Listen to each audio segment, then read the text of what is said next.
চট্টগ্রামে জঙ্গল সলিমপুরে যৌথ বাহিনীর ক্যাম্পের পানিতে বিষ, ভয়ঙ্কর ষড়যন্ত্র ফাঁস। চট্টগ্রামের সীতাকুণ্ডের জঙ্গল সলিমপুরে যৌথ বাহিনীর ক্যাম্পের পানিতে বিষ মেশানোর ঘটনায় অসুস্থ পুলিশ সদস্যরা চিকিৎসায় সুস্থ হয়েছেন। তবে অন্তর্ঘাতমূলক এ ঘটনায় মামলা দায়ের করেছে পুলিশ। রবিবার রাতে সীতাকুণ্ড থানায় অজ্ঞাত আসামিদের বিরুদ্ধে মামলাটি দায়ের হয়। জানা গেছে, রবিবার সকালে উপজেলার জঙ্গল সলিমপুরের আলীনগরে অবস্থিত পুলিশ ফাঁড়ি এলাকায় যৌথ বাহিনী ও স্কুলের ব্যবহৃত পানি ব্যবহার করে কয়েকজন পুলিশ সদস্য শরীরে অস্বস্তি অনুভব করেন। পানি চোখে মুখে দেওয়ার পর তাতে দুর্গন্ধ ও জ্বালা পোড়া শুরু হলে তারা দেখেন পানির রং বদলে সাদা ফেনাযুক্ত হয়ে গেছে।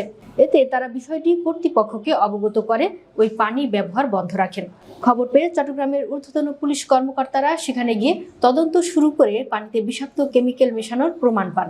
চট্টগ্রামের এডিশনাল ডিআইজি মোহাম্মদ নাজিম উদ্দিন বলেন, ঘটনাস্থলে গিয়ে কিভাবে পানিতে বিষাক্ত কিছু মেশানো হলো তা তদন্ত করতে গিয়ে উৎস খুঁজতে খুঁজতে কিছুটা দূরে জঙ্গলের সাপ্লাই লাইন কেটে তা প্লাস্টিক দিয়ে ঢাকা অবস্থায় দেখতে পাই।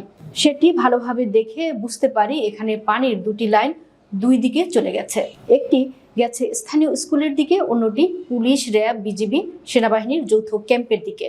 তিনি আরো বলেন, দুষ্কৃতকারীরা যৌথ বাহিনীর সাপ্লাই লাইনের চাবি আগে বন্ধ করে, তারপর সেটি কেটে পাইপের ভেতরে বিষাক্ত কোনো কেমিক্যাল ঢুকিয়ে দিয়ে পুনরায় লাইনটি প্লাস্টিক দিয়ে মুড়িয়ে দেয় যেন কেউ বুঝতে না পারে।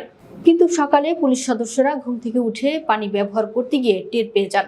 নচেত এই পানি ব্যবহার করলে কোমলমতি শিক্ষার্থী এবং পুলিশ সহ অন্যদের বড় ধরনের ক্ষতি হতে পারত। জঙ্গল সলিমপুর ভূমিদস্যু মুক্ত করতে এখানে যৌথ বাহিনী থাকুক তা সন্ত্রাসীরা মানতে পারছেন না উল্লেখ করে এডিশনাল ডিআইজি বলেন, তারা এর আগে এখানে বিদ্যুৎ লাইন বিচ্ছিন্ন করেছে, ক্যাম্পে হামলা করেছে, আরো নানা প্রতিবন্ধকতা সৃষ্টি করেছে। সবশেষে পানিতে বিষও তারাই মিশেছে বলে পুলিশ ধারণা করছে। তবে রবিবার এই পানি ব্যবহারে 3 থেকে 4 জন পেটের পীড়া সহ হালকা অসুস্থ হলেও তাদের ওষুধ দিয়ে সুস্থ করা হয়েছে। এছাড়া পানি পরীক্ষার জন্য নমুনা পাঠানো হয়েছে। অন্যদিকে এ ঘটনায় পুলিশ বাদী হয়ে সীতাকুণ্ড থানায় অন্তর্ঘাতের মামলা দায়ের করেছে বলে জানিয়েছেন থানার ওসি মোহাম্মদ মহিনুল ইসলাম।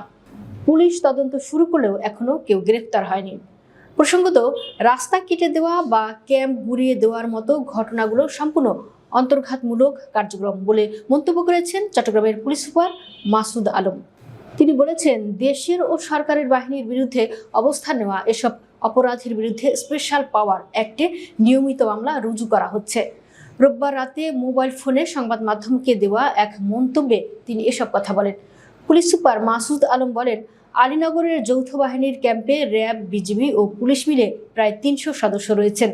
তাদের জন্য পাশের ডিপ টিউবওয়েলের সংযোগ স্থলে বিষ বা বিষ জাতীয় কিছু পুশ করেছিল দুর্বৃত্তরা।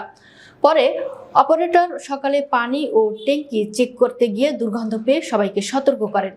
তিনি আরো বলেন, রাস্তা কেটে দেওয়া বা ক্যাম্প গুড়িয়ে দেওয়ার মতো এ ধরনের বারবার ঘটনা সম্পূর্ণ অন্তর্ঘাতমূলক।